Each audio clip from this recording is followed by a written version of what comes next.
How many cars have you bought and sold in your life? I don't know. Well, the car dealership, it makes it complicated, but it's over 1,000. You've bought over 1,000 cars. Oh, yeah, easily. Yeah. So you've probably sold like 900 and... Yeah, pretty close to 1,000. Yeah, somewhere like that. Yeah. You probably sold 500 then, right? No, yeah, if I had 500 cars, man, that'd be something. But no, I tend to keep 20 or 30 at a time, just with me. But before that, I had the car dealership, so I was turning, a few hundred cars a year for years. So yeah, there's a lot of cars. Is it sometimes slightly, maybe like a negative thing in your life to be such a car fanatic? Because I have another friend that has a similar thing, a massive car purchasing addiction, and they just want to get the newest and nicest and best thing, and it kind of puts you on a bit of a hamster wheel because nicer cars are always being made. Old cars that are extremely expensive consistently go up in value, especially as of late. And so it's just like this thing that you're constantly chasing in life. And if you could want it just a little bit less, maybe that could add some peace to the life. I'm so grateful for people like your friends that buy the cars new and take that hit. So at least I'm not as dumb as that to like constantly chase the new thing and need that and taking these massive depreciation hits. But I have bought some new cars recently, like the new Corvette Z06.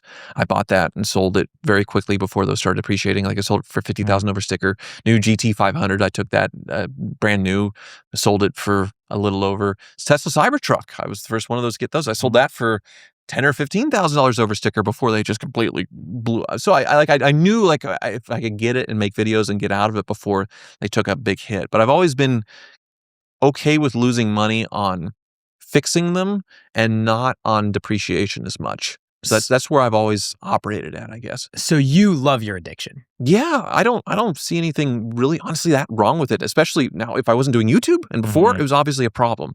The YouTube enabled it, and that I'm very grateful. Very grateful. So if a normal person did what you did, they would go bankrupt. Right. And that's I am a horrible influence. Horrible. And people tell me stories. They come up and say, "Oh, I bought this car because of you." I'm like, I am so sorry. I'm so sorry. I feel bad. Have you made money on all of the cars you've owned? No. Overall, obviously, I've made some money.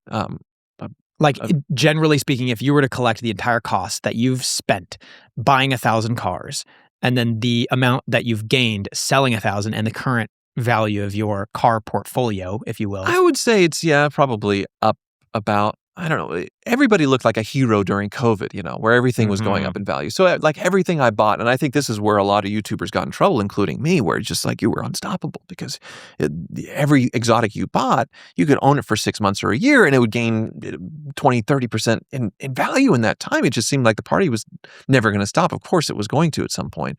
And I think a lot of people got caught in that. But overall, I think I'm pretty close to even or maybe a little ahead. What's the most you've ever made on a car? The Countach deal for sure. Okay, it was that. Yeah, you walked into $500,000. Yeah. The car at the time, probably each of them were worth about $200 to $250, and I bought that on the last day of 2020. So the timing was excellent for rapid, incredible depreciation or appreciation on the Countach. You're so used to saying depreciation. Yeah, I know. Something going up in value, you're like, that doesn't compute. Incredible appreciation on that car. At SLS AMG, a great appreciation on that car. But then there's ones like the SLR McLaren, sort of, the previous generation hypercar. I owned that car from 2022 and just sold it a few months ago and sold it for what I paid for it. So that like that, you'd think an SLR McLaren would be something special, and I bought it really well. I thought it was only 2,000 miles on it, but it just, they never moved. Why? Because I think that car's undervalued. It's so special. You never see them. It's iconic. People think that the service costs on that car are astronomical. And if they take it to the Mercedes dealer, they're right. So for example, Nick, the guy I sold it to, is a friend of Doug DeMiro's. He had the alternator fail when he drove it to Arizona for Arizona Car Week. And he needed it fixed quickly. He took it to the Mercedes dealer. They said, sure, that'll be $13,000. It's the same alternator on every other Mercedes. It's not that hard to reach. There's this big SLR text at the dealer for no reason. So he takes it to an independent shop, and I think it's fixed for under $2,000. The brakes, yes, the brakes are $50,000. They're ceramic brakes. They're very expensive. They never wear out. I have a Porsche Panamera with ceramic brakes, 115,000 miles. They're fine as long as you don't track the crap out of them. But most of these SLRs are low mileage. You never have to worry about the brakes. So a lot of this stuff It doesn't make any sense. So that's the negative perception. Also, the fact that it's a slush box automatic and not a gated manual like a Carrera GT, that definitely, I think, held it back a little bit. So the perception of that, kind of weird. And the looks have always been a little polarizing on that car. I think it's gorgeous. It looked like an SLK. That was the one thing I felt that held it back. Yes, they did. They did that race car Formula One nose on it that looks a little phallic, and then they made the mistake of putting it on the SLK, which made it look, even more ridiculous. And I think that definitely hurt. So, as someone who's owned 1,000 cars, okay, yeah, what is the recipe for making sure your car doesn't depreciate a ton? Oh, I mean, it's just buying one that's already depreciated, but it's a no-win scenario for the most part, because you're either going to pay the car payment and the depreciation, all that stuff, or you're going to buy it cheap and basically have a car payment in at least something nice and expensive with the maintenance. I mean, anybody can buy a 20-year-old Toyota Camry and not lose money and just keep it going. But I mean, if you're getting something cool and interesting, it's one or the other. It's either maintenance or depreciation. Just take your pick. But also in terms of adding miles on it, Graham was saying, he bought his Ford GT at how many miles? 7,500. 7,500 miles, and he's horrified at making it can't go over 10,000 miles. Exactly. You can't do it. Exactly. Because apparently, as soon as you do that, you immediately lose a bunch of value. Yeah. So it goes from 400 right now to probably, 350? No, it's going to go from 485, 475 down to probably 425. What color is it? White with blue stripes. Okay. And red calipers. We just 475. We sold a yellow car, just turned to 10,000 miles for 440. So the yellow is the rarer color at Barrett Jackson. Sells for less than the white. Yeah. Every color has their own little price. Yeah. So then what other tips and tricks, aside from breaking a certain mile number, do you have to not lose a bunch of money? I mean, it's just buying it at the flattest of the curve, which is usually 10 or 15 years in, and it's something that was really cool and desirable. It's something that was magazine covers that everybody was talking about that's now 10 or 15 years old, that's at the bottom of the curve, which I think the Ford GT at one point, that was 5-ish years ago. Of course, there was a time where a Ford GT was $150,000, so under its MSRP. But as far as the flattest point, there was still a point where you get them for under $200,000 for a minute. Maybe it was 6 or 7 years ago now, right before 2020. Yep. I remember Stradman and I were looking at the same one that he bought in Hawaii, and I was like, I'm going to hit the button on that, and then it was gone. I was like, oh crap! And it ended up being James who bought it. I got the SLS instead, and obviously it would have been way better to go with the Ford GT, but the SLS did fine. So I think there's a certain age mark where it's 10 to 15 years old, something that people thought were really cool.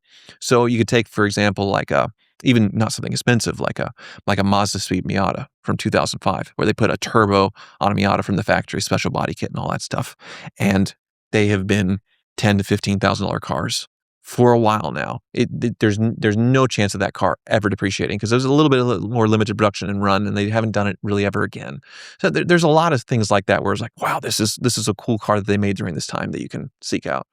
Now, when you run your own business, it feels like there's always paperwork just waiting for you in the background. Things like payroll, forms, and onboarding just take your attention away from what's actually being able to grow the business. There are these moments that we've all had, and I'm getting angry even thinking about it because it happens to me all the time, where you're stuck doing the exact same admin task every single day.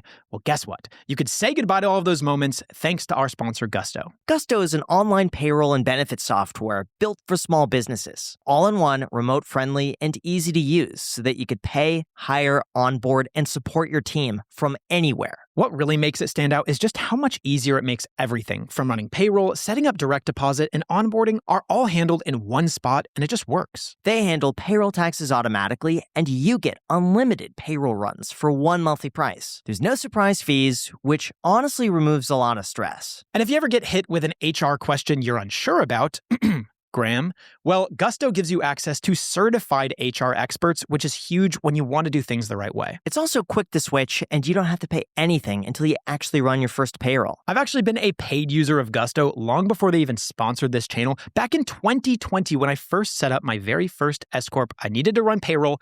Guess where I went? None other than Gusto, and I've been using them ever since, and they've saved me so much time. So try Gusto today at gusto.com/iced and get 3 months for free when you run your first payroll at gusto.com/iced. Once again, 3 months for free. One more time, that is gusto.com/iced.